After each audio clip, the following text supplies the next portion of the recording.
News Kannada ವಾಹಿನಿಗೆ ಸ್ವಾಗತ. ಅರಸೀಕೆರೆ ತಾಲೂಕಿನ ಗೇಜಿಹಳ್ಳಿ ಹತ್ತಿರ ಅರಸೀಕೆರೆಯಿಂದ ಹಾಸನಕ್ಕೆ ಹೋಗ್ತಾ ಇದ್ದ ಸರ್ಕಾರಿ ಬಸ್ ಚಾಲಕನ ನಿಯಂತ್ರಣ ತಪ್ಪಿ ಮರಕ್ಕೆ ಡಿಕ್ಕಿ ಹೊಡೆದು ಸುಮಾರು ಪ್ರಯಾಣಿಕರಿಗೆ ಗಾಯಗೊಂಡಿದ್ದು, ಅರಸೀಕೆರೆ ತಾಲೂಕಿನ ಜಯ ಚಾಮರಾಜೇಂದ್ರ ಸರ್ಕಾರಿ ಆಸ್ಪತ್ರೆಗೆ ಚಿಕಿತ್ಸೆಗೆಂದು ಕರೆತಂದು ಸುಮಾರು ಜನರ ಸ್ಥಿತಿ ಗಂಭೀರವಾಗಿದ್ದು, ಹಾಸನ ಸರ್ಕಾರಿ ಆಸ್ಪತ್ರೆಗೆ ಹೆಚ್ಚಿನ ಚಿಕಿತ್ಸೆಗಾಗಿ ಕಳುಹಿಸಲಾಗಿದೆ.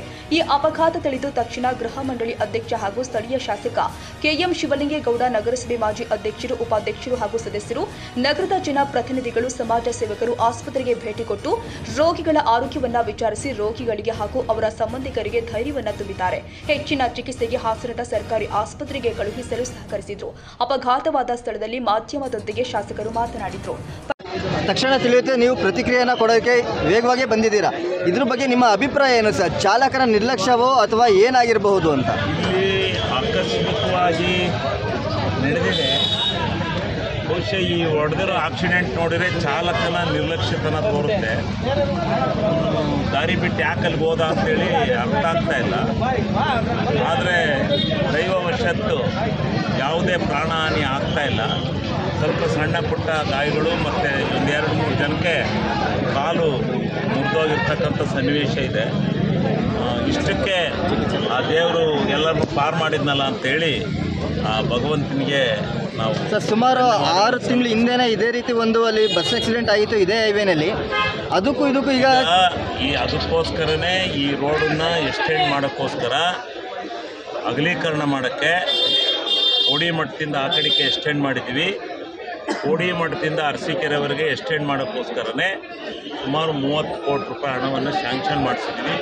ಸ್ವಲ್ಪದ್ರಲ್ಲೇ ಆ ಕೆಲಸನ ಪೂರ್ಣಗೊಳಿಸ್ತಕ್ಕಂಥ ಕೆಲಸನ ಮಾಡ್ತೀವಿ. ಬಹುಶಃ ಈ ಮರಗಳು ಹಿಂದೆ ಟ್ರಾಫಿಕ್ ಕಡಿಮೆ ಇದ್ದಾಗ ಮರಗಳನ್ನ ರೋಡ್ ಸೈಡ್ಗೆ ಹಾಕಿಬಿಟ್ಟಿದ್ದಾರೆ. ಈ ಮರಗಳನ್ನೆಲ್ಲ ತೆಗಿಬೇಕಾಗುತ್ತೆ.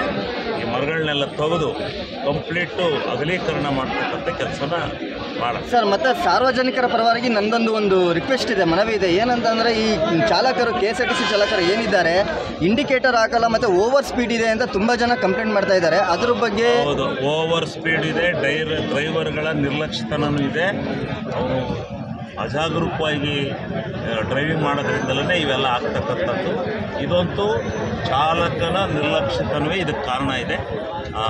ಹುಷಾರಾಗಿ ಬರಲಿ. ಗೊತ್ತಿಲ್ಲ, ಲಂಚ ತಗೊಂಡು ಡ್ರೈವರ್ಗೆ ಯಾರು ಲಂಚ ಕೊಡ್ತಾರೆ? ಅವರೇ ಬರ್ತಾವ್ರೆ. ಹಂಗಿಲ್ಲ. ಇವೆಲ್ಲ ಜೀವನದಲ್ಲಿ ಸ್ಪೀಡ್ ಲಿಮಿಟ್ ಕಂಟ್ರೋಲ್ ಮಾಡಬೇಕು. ಸ್ಪೀಡ್ ಲಿಮಿಟ್ ಕಡಿಮೆ ಆದರೆ ಜನ ಗಲಾಟೆ ಮಾಡ್ತಾರೆ, ಜಲ್ದಿ ಹೋಗಲ್ಲ ಅಂತ. ಎಲ್ಲ ಸಾರ್ವಜನಿಕ ಜೀವನದಲ್ಲಿ ಇದ್ದದ್ದೇ. ಆದರೆ ಈ ಘಟನೆನ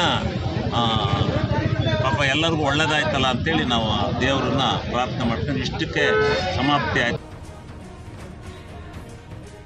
ತಾಜಾ ಸುದ್ದಿಗಾಗಿ MTV ನ್ಯೂಸ್ 24x7ಗೆ ಸಬ್ಸ್ಕ್ರೈಬ್ ಮಾಡಿ ಮತ್ತು ಬೆಲ್ ಐಕಾನ್ ಅನ್ನು ಒತ್ತಿ. ತಪ್ಪದೇ ಲಿಂಕ್ ಶೇರ್ ಮಾಡಿ.